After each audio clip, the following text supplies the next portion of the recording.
Fala pessoal, tudo bem? Gente, vamos lá? Pega para mim aí, por gentileza, página 17, tá? Nossa apostila 4 aqui. Pessoal, nós vamos iniciar hoje a nossa aula de bioquímica. Ela é extremamente rápida, né? Porque quando você fala em substâncias inorgânicas, galera, tá? Nós somos duas substâncias, né? Temos as inorgânicas e as orgânicas. As inorgânicas são duas, água e sais minerais, tá? Muito fácil. Aí o que pega um pouquinho mais, que é um pouco mais extenso, é a parte das substâncias orgânicas que a gente vai ver na próxima aula, tá? Então pega a apostila 4, página 17, nós vamos entrar então agora em bioquímica. Já vai para mim lá no topo, lá da página 17, vamos colocar, né? O que é bioquímica?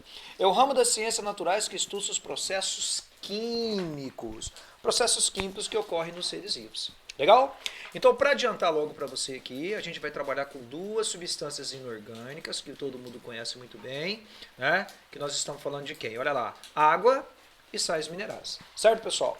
Gente, antes de continuar, vocês podem perceber na página 17 que eu já comecei a trabalhar com substância inorgânica, no caso o sal mineral, tá? Mas só para você ter uma ideia rapidão aqui, para a gente ter noção de exatamente o que a gente vai falar, né?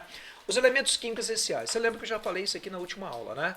Quando eu falo em elementos químicos essenciais, eu estou falando do CHOMPS, tá lembrado? Tá? Só para a gente abreviar rápido aqui, né? Quando eu falo em CHOMPS, eu estou falando de carbono, hidrogênio, oxigênio, nitrogênio, fósforo, né? Enxofre e nitrogênio, que eu acabei pulando aí. Agora, substâncias, nós temos duas. As inorgânicas e as orgânicas, tá? Agora, aqui tem um comparativo, só para você ter ideia, né? Até para a gente poder trabalhar rapidão aqui, eu quero que você olhe para mim, primeiramente para esse gráfico de pizza A aqui, né? Isso é uma média, né? A substância que nós mais temos no corpo abundante, olha lá, ó, é a água, que varia de 75% a 85%, né? Em termos de corpo humano, é lógico que isso varia, né, dependendo da idade, não é isso? Quanto mais idosa a pessoa é, menos água ela tem em relação ao corpo, diferente de uma criança, né? Mais jovem, mais água em relação ao corpo, tá joia? Proteínas em torno de 10 a 15%, é a segunda substância mais abundante do corpo, tá? E aí nós temos lipídios de 2 a 3%, aqui na faixa amarela, os glicídios, que são os carboidratos, em torno de 1%, ácido nucleico 1%, e as outras substâncias 1%.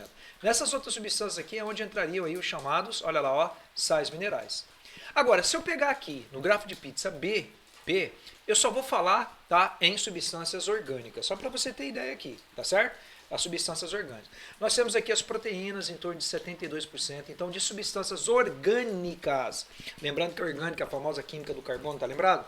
72% do nosso corpo, da nossa massa corporal, é de proteína. E já vou até adiantar logo para você. É lógico que a aula de proteína não é hoje, mas você já pode anotar aí. Porque quando você fala em proteína, a proteína mais abundante do corpo humano, para quem não lembra, é o colágeno, tá certo? Tá certo? Então, se você pegar colágeno é a proteína mais abundante do corpo humano. É o colágeno. Agora, lipídios você tem em torno de 14,5%, glicídios, né, que são os carboidratos, 4,5% em segundo lugar, e os ácidos nucleicos entram aqui em 4,5%. Tá joia? Essas outras substâncias que vocês estão vendo aqui poderiam encaixar quem aqui dentro, por exemplo, professor? As vitaminas, lembra? A, B1, B2, B3, B5, B6, B8, B9, B12, C, D, E, K, né? São as outras substâncias onde entrariam, por exemplo, aí as vitaminas. Só para você não se perder. Então, galera, a água é a substância mais abundante do corpo humano, correto? Em segundo lugar, nós temos as proteínas. Agora, quando você fala ali do outro lado, proteínas, né? Letra B ali, ó, né? É a substância orgânica mais abundante do nosso corpo. Bom, vamos lá então. Agora vamos começar. Vamos começar todo mundo. Eu quero que você pegue aí substâncias inorgânicas, sais minerais. Por favor, anota para mim aí. E eu já vou comentar algo com vocês que é importante. Pessoal, infelizmente, não há o que fazer. Você vai ter, não tem jeito, né, que decorar isso aqui, galera. Infelizmente não há o que fazer. O que a gente pode tentar fazer aqui, que vai ajudar muito você, é pegar, por exemplo, o exemplo mais... o que caracteriza realmente, tá, um sal mineral. Por exemplo, eu chego para você e falo assim, ó, para de copiar, olha para mim. Hemoglobina. Na hora, quando eu falar hemoglobina, tem que vir o que na minha cabeça? Tem que vir ferro, tem que vir cobre, certo? Se eu falar, por exemplo, aqui, ó, iodo. Iodo eu já lembro de quem? Da glândula tireoide. Os hormônios T3, T4, tiroxina, triodotironina. Calma que você vai anotar tudo isso aí, certo? Quando eu falar, por exemplo, em cálcio, Professor, o que eu vou falar de cálcio? Bom, quando eu estiver falando, por exemplo, para você em cálcio, eu vou estar falando de ossos, eu vou falar em dente, eu vou falar em coagulação sanguínea. Você está entendendo a jogada? Zinco, eu tenho que lembrar de enzimas. Então você tem aqui um exemplo, tá? Que você tem que colocar, tá? Marcar, pega o seu marca-texto e vamos colocar os exemplos mais marcantes que geralmente você encontra no vestibular. Então vamos começar. Vai, não tem jeito, galera. Não tem jeito, não tem jeito. Você vai ter que saber tudo, tá? Então vamos iniciar. Cálcio. Eu já falei de cálcio uma vez para vocês. Eu falei de cálcio quando eu estava falando, né, na nossa apostila de histologia, quando eu dei aula para você, de sangue. Tá lembrado disso ou não? Quando eu estava falando de sangue, eu falei de coagulação sanguínea. Você lembra dessa aula? Né? O fígado com a vitamina K que produz a protrombina.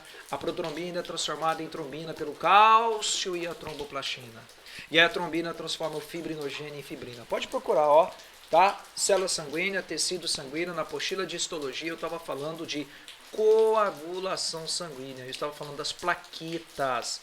Para que ocorra a coagulação sanguínea, além das proteínas, fibrinogênio, fibrina, tromboplastina, precisamos de cálcio. Então o cálcio faz parte da coagulação sanguínea, constituinte de ossos, constituinte de dentes e essencial para o funcionamento de nervos e músculos. Vocês vão ver que nervos e músculos vão aparecer várias vezes hoje na aula. Nervos e músculos, além de cálcio, né, vai aparecer quando você estiver falando de potássio, certo? Vai aparecer quando você estiver falando de sódio, tá joia? Então, nervos e músculos, funcionamento não é apenas cálcio. E outra, galera, falou em cálcio, né, não precisa nem decorar, você vai lembrar dos seus ossos, você vai lembrar do seu dente, você vai ficando velho, é natural a gente ir perdendo cálcio, né? Aí você tem casos de osteoporose, muito mais frequente em mulheres do que homens, não é isso? Bom, vamos lá. Cloro. O cloro é o principal íon ânion do líquido extracelular. Você está vendo essa célula aqui embaixo que eu desenhei, só para você entender? Só para lembrar, ó, aqui nós temos o meio intracelular, ok. E ali fora nós temos o meio extracelular. O ânion, né, mais abundante que você encontra, né, fora da célula é o cloro. O cloro é o ânion mais abundante encontrado fora da célula. E eu não vou falar disso agora, mas já vou até adiantar, se você já quiser colocar aí. A gente vai estudar depois bomba de sódio e potássio. O potássio, ele é o íon cátion mais abundante dentro da célula. E o sódio é o íon cátion mais abundante fora da célula. Então, eu aconselho você a fazer esse desenho, colocar aqui o cloro, né? Ele regula o pH fora da célula, ele é o íon mais abundante fora da célula, no meio extra, juntamente com o sódio, que é o íon cátion mais abundante fora da célula. E o potássio é o íon cátion mais abundante dentro da célula, no meio intracelular. Galera, a gente não entrou nessa aula ainda, mas você vai entrar em bomba de sódio e potássio, quando estiver estudando membrana plasmática, tá lembrado? A finalidade do sódio e potássio é regular, certo? Para quem não se lembra, a osmose, a permeabilidade seletiva, não é isso? Entre o meio intra e o meio extracelular, assim como o cloro também. Cobalto, vamos lá. Cobalto é um sal mineral, tá? Ele atua na produção de vitamina B12. Vitamina B12, para quem não lembra, é chamado de cianocobalamina. Cianocobalamina. Professor, o que a vitamina B12, a carência dela provoca? Eu já vou até anotar aqui, porque a gente vai ter essa aula aqui já, né? Na próxima aula. Ela provoca a carência de vitamina B12, uma anemia maligna, chamada de anemia perniciosa. Então, o cobalto, ele é um constituinte da vitamina B12. Carência de cobalto pode levar você à carência de vitamina B12. E carência de vitamina B12 pode provocar anemia maligna, chamada de anemia perniciosa. Sem contar que o cobalto estimula a hematopoese. Professor, o que é hematopoese? Já te ensinei. Ocorre na medula óssea, lembra? Produção de células sanguíneas, ou seja, produção de sangue. Beleza? Vamos lá, galera. Infelizmente, gente, é decoreba mesmo, não tem muito o que fazer. Aí pegando uns macetinhos, né? Cobre. O cobre é o seguinte, ó, o cobre é um essencial para a síntese de hemoglobina. Hemoglobina, todo mundo já aprendeu comigo aqui, é um pigmento respiratório. Tá lembrado, galera? A hemoglobina é um pigmento respiratório. Para quem não se lembra, a hemoglobina é uma proteína. Já vou adiantar, olha para mim. Quando eu falar em hemoglobina, quando você falar em hemoglobina, aquele pigmento vermelho que você encontra no glóbulo vermelho, você tem que lembrar que a hemoglobina ela é rica em quê? Cobre e ferro. Você vai ver lá embaixo que eu vou entrar em ferro daqui a pouquinho, falar dele, né? E aí automaticamente você vai ver que a hemoglobina é constituída também de ferro, assim como ela é constituída de cobre. Ela é abundante em ferro, mas ela é constituída também de cobre. Certinho?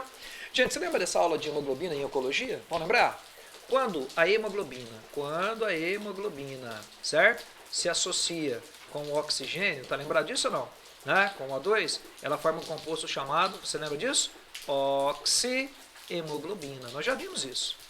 Agora, quando a hemoglobina se associa com o gás carbônico CO2, ela forma a carbohemoglobina. Eu já te falei essa aula aqui, vamos ver se você se lembra. A oxihemoglobina é um composto instável e a carbohemoglobina é um composto instável. Agora, quando a hemoglobina se associa com o CO, que é o monóxido de carbono, ele forma um composto estável chamado de carboxihemoglobina. Vocês estão lembrados disso? Que é exatamente aquele composto que se liga com o glóbulo vermelho e não deixa o glóbulo vermelho captar o oxigênio. Tá lembrado? Que é liberado pelo escapamento de veículos automotores que pode provocar morte por... Fala aí, vai lá. Asfixia. Beleza? Beleza, galerinha? Vamos lá. Continuando então. Qualquer coisa dá um pause aqui, tá? Já a gente já finalizar. Essa aula é bem curtinha. Próxima aula. Crômio. Aula não, né? Próximo sal mineral. O cromo, gente, atua no metabolismo energético. Pode colocar lá aí para mim, ó. Ele é um constituinte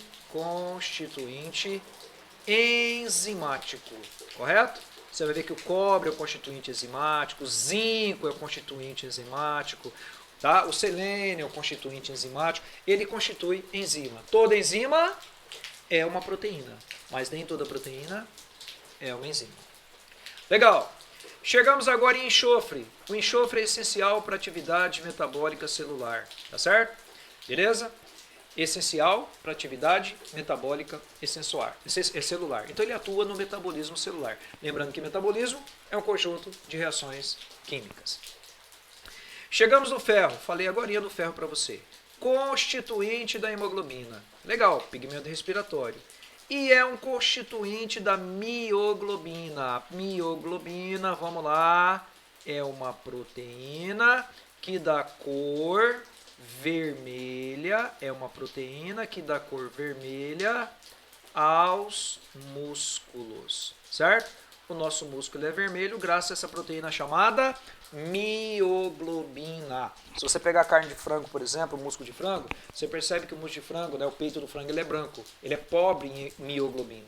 Cuidado, galera, são duas coisas diferentes. Hemoglobina é um pigmento respiratório e mioglobina é uma proteína que dá cor vermelha aos músculos. Legal. Flúor. Essa você já ouviu falar, todo mundo já escova os dentes e sabe disso, né? É um constituinte de ossos, é um constituinte de dentes e a função dele também é prevenção de uma doença bacteriana, tá lembrado? Carie, pela bactéria mutans, certo? Carie. Muito bem, galera, vamos continuar. Vamos agora falar em fósforo. Fósforo. Eu acabei colando até a imagem errada ali do outro lado, mas não tem problema, daqui a pouco eu vou ali. Gente, o fósforo é constituinte de ossos e dentes. Para tudo. Você viu aqui no começo da aula? Eu disse que cálcio constitui ossos e dentes, certo? Flúor é constituinte de ossos e dentes e agora fósforo é constituinte de ossos e dentes. Legal. Mas eu quero que você grife também isso aqui, ó. Ele constitui o DNA e o RNA. Eu colei a imagem até no slides posterior, mas não tem problema. Eu vou lá e volto aqui. Olha aqui. Gente, isso aqui é um ácido nucleico. O número 1 é o que nós chamamos de fósforo, certo? O DNA e o RNA ele tem fósforo, tá lembrado disso? Ele tem uma pentose, que é um carboidrato, que pode ser, né, a ribose ou então a desoxirribose. Se for ribose é do RNA, se for desoxirribose é do DNA. E ele tem o número 3, que são as chamadas bases nitrogenadas. Tá lembrado? Adenina, timina, citosina, guanina e uracila. Então olha para o número 1 aqui do desenho. O número 1 é o fósforo. O fósforo é um constituinte tanto de DNA quanto de RNA. Tá legal? Tá na boa? Vamos avançar. Qualquer coisa você pode fazer esse desenho, mas se você não quiser, pode avançar nas substâncias orgânicas que tem esse desenho lá quando eu estiver falando de DNA e RNA, ácidos nucleicos. Professor, o que a gente vai falar do iodo? Bom, galera, o iodo é o seguinte. O iodo é o constituinte dos hormônios da tireoide, certo? A tireoide, galera, vamos lembrar, ela produz dois hormônios. Um hormônio é chamado de T3, o outro hormônio é chamado de T4. O hormônio chamado de T4, ele é também chamado de tiroxina. E o hormônio chamado de T3 é chamado de triodo, tudo junto, ó, tironina, triodotironina.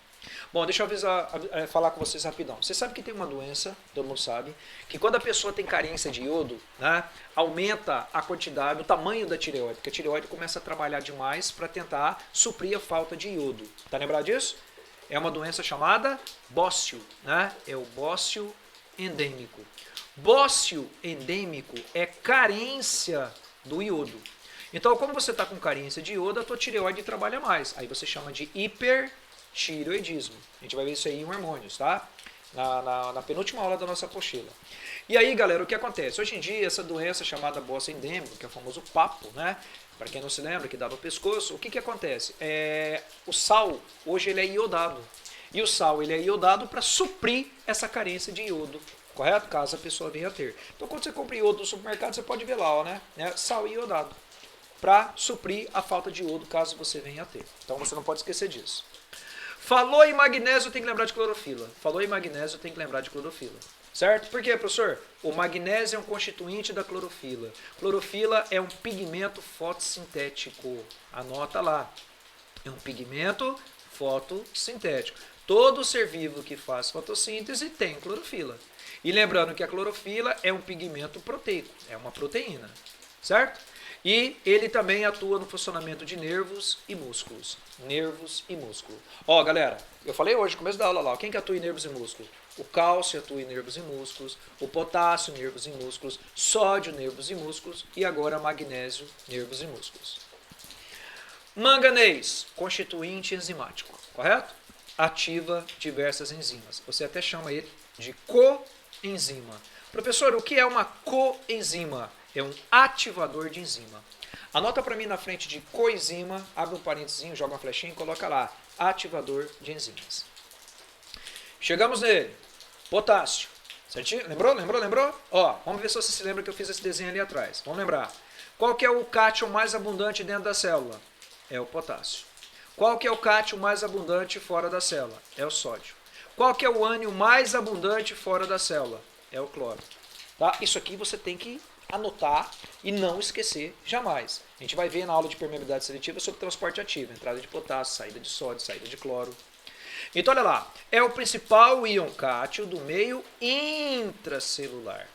Certo? Como eu disse, atua em transporte ativo, estimula a contração muscular e atividade dos nervos. Ó, de novo aí, ó, músculo e nervo. Nossa, professor, já tá chato isso aí já mesmo, né? Cálcio, nervos e músculo, magnésio, nervos e músculo, potássio, nervos e músculos. Gente, você pode pegar aqui potássio, que eu acabei de falar aqui agora para você, e olha lá embaixo, ó, sódio. Dá uma olhada para o sódio, vê se não é a mesma coisa que o sódio. Professor, qual que é a diferença? A diferença é que o sódio está no meio extracelular. É a única diferença. Tá? Aí, ó, esse esqueminha aqui você tem que estar anotado aí. Potássio é abundante dentro da célula, meio intra. Sódio é abundante fora da célula, meio extra. E cloro é abundante fora da célula, certo? No caso, cloro é um ânion. Olha o que eu acabei de falar, ó. Pode ver que o sódio é igualzinho ao potássio. Qual que é a diferença? É que o sódio é abundante fora da célula, no meio extracelular, certo? Atua no mecanismo de transporte ativo, igual ao potássio, atua também na condução de nervos e músculos. Você pode colocar impulso nervoso e impulso muscular. E aí chegamos nele, selênio, né? Atua na composição de vitamina E é chamada de tocoferol. A carência de vitamina E provoca anemia e esterilidade. Então, já que o selênio é um constituinte da vitamina E, certo? Se você tem vitamina E em quantidade adequada, vai prevenir anemia, vai prevenir esterilidade. A nossa aula de vitaminas é na substância orgânica, na próxima apostila. E aí chegamos... detalhe, é bom você colocar também que o selênio, passando um avião aqui agora, é um constituinte também enzimático. Assim como o manganês, certo? Assim como o selênio, agora eu também vou colocar o zinco, que também é um constituinte enzimático. Constituinte de enzima digestórias. Você encontra ele na enzima estomacal, chamada pepsina. Você encontra ele na enzima bucal, chamada pitialina. Você encontra ele na enzima pancreática, chamada tripsina. Correto? Beleza? Então são enzimas digestórias. Bom, galera, infelizmente, né, você precisa mesmo anotar, montar essa tabelinha, tá? Eu tenho uma tabelinha verde, você pode, quando você tiver aí presencialmente lá no curso, pode pegar, vem pegar a tabelinha de resumos do Edilson. Tem uma tabelinha prontinha, verdinha, bonitinha, tá? Que você pode pegar lá comigo, lá no colégio, ou pegar lá com os meninos da secretaria, tá bom? Vambora! Bom, gente, na verdade eu já tinha passado isso aqui, né? Tá? Eu sei que já tá chato, mas vai lá, você já sabe, né? Potássio rico dentro da célula, sódio, cátion rico fora da célula e o cloro e o ânion fora da célula. Bom, micronutrientes. Professor, o que é o micronutriente? Ah, é um nutriente pequenininho? Não, não é isso. Micronutrientes são nutrientes necessários em pequena quantidade, abaixo de 20 miligramas por dia. A gente precisa, mas em pequena quantidade. Dá uma olhada lá, ó. São necessários em pequena quantidade, inferiores a 20 miligramas por dia. Então você pode colocar aí, ó, o ferro, o zinco, o manganês, o cobalto, certo? São aqueles que a gente precisa, mas em pequena quantidade, certo? Ferro, zinco, manganês, cobalto, certo? O molibdênio, certo? Molibdênio, desculpa, tá? São necessários, mas em pequena quantidade. Ou seja, abaixo de 20 miligramas por dia. E agora chegamos, pessoal, nos macronutrientes, chamados de macroelementos, macrominerais, que são necessários em grande quantidade. Eu quero que você anote o valor que eu coloquei aí, ó, acima de 100 miligramas por dia. Professor, quem que entra aqui? O NPK. O que é NPK mesmo, pessoal? Nitrogênio, fósforo, potássio, cálcio, magnésio, certo? Você precisa, mas em grande quantidade. Nitrogênio, fósforo, potássio, cálcio, magnésio, são aqueles que precisamos em grande quantidade. Ah, faltou uma aqui, ó, o enxofre. Ok? Pronto. Tudo bem, galera? Tá na boa? Vamos continuar. Bom, vira a tua folha, chegamos agora em água, certo? O que a gente pode falar em água? Bom, galera, água é o seguinte, tá? Aqui é uma imagem sugestiva, né? Eu vou até, deixa eu só guardar aqui minha pasta aqui, pronto, tá. Pessoal, quando você fala em água, a água é a substância mais abundante do corpo humano, não é isso? A água é a substância mais abundante do corpo humano. A água é o seguinte, todo mundo sabe que ela é um solvente universal, né? A água é o famoso solvente universal. Então, ela atua na dissolução de várias substâncias, esquece a apostila. É a substância mais abundante do corpo humano e eu tenho algumas propriedades que é importante que você saiba, tá? Mas vamos falar rapidão aqui um pouco de ecologia, depois a gente vai para a apostila. Gente, quando eu falo em água, você sabe que se eu estiver falando de toda a água do planeta, tá? Toda a água do planeta, eu tenho lá 97% de água salgada. Você lembra disso aí? E 3% de água doce. E desses 3%, 1% é de água potável. Ah, vai acabar a água do mundo, já te contei a história. Se acabar a água, vai acabar a água potável, certo? A água do mundo, ela não vai simplesmente acabar. Não é assim que funciona. Então, o que acontece? É um solvente universal, é a substância mais abundante e é exatamente na água que ocorre o quê, pessoal? As reações químicas. As reações químicas, sejam elas por anabolismo ou catabolismo, ocorre na água, certo? Ocorre na parte líquida da célula. Como é que chama a parte líquida da célula, pessoal? Hialoplasma, também chamado de citosol. Tá lembrado disso? E outra coisa, depois você copia, galera, olha para mim, depois você copia. A água ela tem suas propriedades. A água é um solvente, já te falei isso, mas é a propriedade, né? Vão lembrar? Ela atua como regulador térmico. A água regula a temperatura, é um regulador térmico. Não copia, tá tudo ali embaixo, quer você olha para mim. A água é um regulador térmico. Outra, a água ela diminui em quantidade com o avanço da idade. Você vai envelhecendo, a sua quantidade de água em relação ao seu corpo ela vai diminuindo. Então, se eu comparar um idoso e uma criança, né, quem tem mais água em relação ao corpo? Uma criança, né? Um recém-nascido tem de 75% a 85% de água. Dependendo da idade do idoso, eu tenho aí 60% de água, 55% de água. Correto? Outra coisa, né, que a gente não pode esquecer, tá? A água, como eu já disse para você, é a substância mais abundante, é um regulador térmico, certo? Ela diminui em quantidade com o avanço da idade, já tinha comentado isso com você, tá certo? E outra coisa, gente, a água, ela é necessária em grande quantidade em tecidos metabolicamente ativos. Como assim, professor? Se eu pegar uma célula da minha pele e um neurônio, então eu pego uma célula epitelial e um neurônio, quem precisa de mais água? O neurônio. Porque o metabolismo, né, realizado, né, pelo neurônio é muito maior do que uma célula epitelial. Então, tecidos metabolicamente ativos, certo? Você precisa de mais água. Então, tecido nervoso precisa mais água, por exemplo, que tecido epitelial. Isso aí eu coloquei para você, depois eu vou comentar ali, né? Na segunda propriedade. E detalhe, gente, a água ela varia em quantidade, de acordo com a espécie, certo? Então, assim, se eu pegar uma água viva e pegar um ser humano, a água viva ela tem em torno de 99% de água. Um ser humano, né, varia, dependendo da idade, de 60% a 85%, dependendo se for uma criança, como eu te falei, 85%. Então, de espécie para espécie, a quantidade ela varia.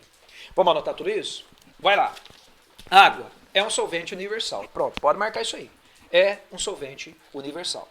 Na célula constitui o hialoplasma, acabei de falar. Hialoplasma que é a parte líquida da célula, chamada de hialoplasma ou citosol. É uma das substâncias mais abundantes do nosso planeta e pode ser encontrada em 3 estados físicos: sólido, nas geleiras, líquido, nos oceanos e rios, e gasoso, vapor d'água na atmosfera. Nenhuma novidade. Aproximadamente 75% da superfície terrestre encontra-se coberta por água. No entanto, menos de 3% desse volume é de água doce, cuja maior parte está concentrada em geleiras. Geleiras polares e neves nas montanhas, restando uma pequena porcentagem de águas superficiais para atividades humanas. Agora sim, eu preciso que você grife todas essas propriedades. Essas aí não caem no vestibular, né, galera? Despenca. Propriedades de água nos seres vivos. Diminui em quantidade com o avanço de idade. Foi o que eu falei. Você vai ficando velho, a quantidade de água em relação ao corpo vai diminuindo. Necessário em grande quantidade em tecidos metabolicamente mais ativos. Se eu comparar tecido nervoso com o tecido epitelial, o nervoso precisa de mais água do que o epitelial. Varia em quantidade de acordo com o tipo de espécie. Humano de 60% a 70%, se eu pegar aí um idoso, uma água-viva 99%. E atua como regulador térmico, ajuda a manter a temperatura corporal constante. Bom, galera, você já estudou química, todo mundo sabe, né? Já estudou química, né? Professores de química. A água, quando todo mundo sabe, ela tem 2 átomos de hidrogênio e 1 de oxigênio, não é isso? Hidrogênio mais 1, oxigênio menos 2, H2O, nenhuma novidade. Agora, detalhe, se eu somar as cargas, né, menos 2, mais 1, a soma total das cargas é 0. Agora eu preciso que você tome muito cuidado com o que eu vou falar aqui agora. Você já aprendeu isso em química. A molécula de água é polarizada. Professor, o que é polarizada? Ela tem carga elétrica. Ah, professor, mas se eu somar as cargas elétricas da molécula de água, ela dá 0. Tudo bem, a soma dá 0. Mas ela é polarizada, ela tem carga elétrica. Não é isso? Certo? Ela tem o hidrogênio mais 1, oxigênio menos 2. A soma total dá 0. Mas ela é polarizada. Isso é importante? Óbvio que isso é importante. Porque as substâncias são classificadas em hidrofílicas e hidrofóbicas de acordo com a polaridade ou não da água. E eu vou explicar isso para você agora. Vamos lá. Estrutura molecular da água. A água é, tá? Eu quero que você faça o seguinte para mim, ó. Polarizada. Escreva essa palavra. A água é polarizada, ou seja, possui uma região eletrizada negativamente, que é o oxigênio, e outra positivamente, que é o hidrogênio, os 2 átomos de hidrogênio. Possui carga total igual a 0. Tá, então você já sabe que a molécula de água é polarizada. Então, galera, tem substâncias que se dissolvem na água. Substâncias polarizadas se dissolvem na água. Substâncias que não são polarizadas não se dissolvem na água. Então vamos dar um exemplo para você aqui, ó. Olha lá. Você está vendo aqui, ó? Isso aqui é um ácido graxo. O ácido graxo é o produto de metabolização de um lipídio, correto? O ácido graxo, ou seja, o lipídio, ele é apolar. Se ele é apolar, pessoal, significa o quê? Que ele não se dissolve na água. Ele não se dissolve na água. Agora, se eu pegar o fósforo é um sal mineral. O fósforo é um sal mineral, ele é polarizado, ele é polar. Então significa que ele se dissolve na água. Agora olha só então como que ficaria esse primeiro desenho. Então esse é o primeiro desenho, esse é o segundo desenho, tá? O segundo desenho é o primeiro, só que de uma forma diferente. Dá uma olhada aqui, ó. Essa aqui é a cabeça polarizada, é onde fica o fósforo. ela é polar. Se ela é polar, ela é hidrofílica. O que é hidrofílica? Se dissolve na água. Então vamos na apostila. Substâncias hidrofílicas polares são substâncias que apresentam afinidade com a água, ou seja, se dissolvem nela. Correto? Exemplo, aí coloca lá, sais minerais, pode escrever, sais minerais, certo? Glicídios, sais minerais, glicídios, proteínas, sais minerais, glicídios, proteínas, aminoácidos, etc. Aminoácidos, etc. Agora vamos olhar a parte de baixo? Olha a parte de baixo. A parte de baixo é onde fica o ácido graxo. Dá uma olhada. O ácido graxo ele é apolar, ele não tem carga, então ele é hidrofóbico, ou seja, ele não se dissolve na água, ele não tem afinidade com a água. Então, substâncias hidrofóbicas apolares são substâncias que não apresentam afinidade com a água, ou seja, não se dissolvem nela. Sabe quem que você vai colocar como apolar, por favor? Coloca lá os lipídios, certo? Lipídios. Gente, quando eu falo lipídio, eu estou falando de todos eles. Eu estou falando dos carotenos, certo? Eu estou falando dos fosfolipídios, eu estou falando dos cerídeos, certo? Colesterol, beleza? Lipídios. E sabe quem que você vai colocar?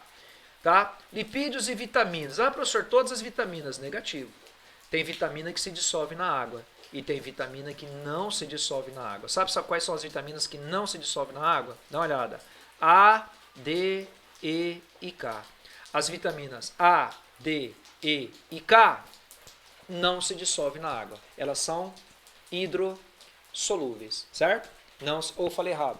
Elas são lipossolúveis, tá? Elas se dissolvem em lipídios, mas não se dissolvem na água. Certo? A, D, E e K. Tudo bem, pessoal? Tá na boa? Se você quiser colocar em cima, ó, hidrofílicas, professor, dá um exemplo aí de hidrofílica também de vitamina, tá? Vamos colocar. Você colocou hidrofílica e olha lá, você colocou sais minerais, não foi? Sais minerais, proteínas, glicídios, não foi? Aminoácidos. Então eu vou colocar vitaminas que se dissolvem na água. As vitaminas que se dissolvem na água, eu vou colocar a vitamina C e as vitaminas do complexo B. Pode marcar.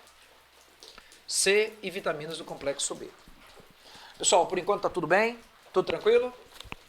Joia? Tá, olha só esse esqueminha aqui, ó. Isso aqui é uma membrana plasmática. Tá vendo? Você tá vendo essa parte pretinha aqui, ó? Essa parte pretinha aqui é onde fica o fósforo da membrana plasmática. Só por curiosidade. A gente chama de região hidrofílica, porque ela se dissolve na água. Então ela é polar. Certo? Essa outra parte aqui, ó, é apolar. Essa aqui, professor, é apolar. O número 2 é apolar. Então você fala que o número 2 é hidrofóbico. Ele não tem carga elétrica. Ele é apolar. Certo? E aqui embaixo nós temos o fósforo. Então é assim, ó, vem comigo, vamos aqui no cantinho, ó. Hidrofílico, hidrofóbico, hidrofóbico, hidrofílico. De novo? Hidrofílico, hidrofóbico, hidrofóbico, hidrofílico. A gente vai estudar isso aqui em membrana plasmática. Tá tudo bem? Bom, gente, vamos lá. Alguns exercícios da sua apostila. Vem comigo. Primeira questão. Relacione corretamente os minerais apresentados a seguir com alguma de suas funções, numerando a coluna 2 de acordo com a coluna 1. Aqui tem cálcio, ferro, sódio e flúor. Vamos ler e pegar as palavrinhas mágicas. Então vamos lá. É um componente importante de ossos e dos dentes. Espera aí, osso e dente? Galera, osso e dente eu tenho ali cálcio e eu tenho flúor, hein? Pode ser o cálcio ou pode ser o flúor. É essencial a coagulação sanguínea. Matou, peguei já. Coagulação sanguínea é cálcio. É o número 1. Pronto. Tem ação em nervos e músculo. Então já sei que é o número 1 e que já gabaritei a questão. É a letra B. Mas vamos ver mesmo. É o componente de ósseo dos dentes, ele diz que é o 4. Bom, o 4 é o flúor, é verdade. E auxilia na prevenção da cárie dentária. Tranquilo. É um componente da hemoglobina. Pode ser ferro, pode ser cobre. Nesse caso ali ele colocou ferro. Número 2. Da mioglobina, que é a proteína que dá cor vermelha ao músculo, e enzimas respiratórias. É fundamental para a respiração celular. Ferro.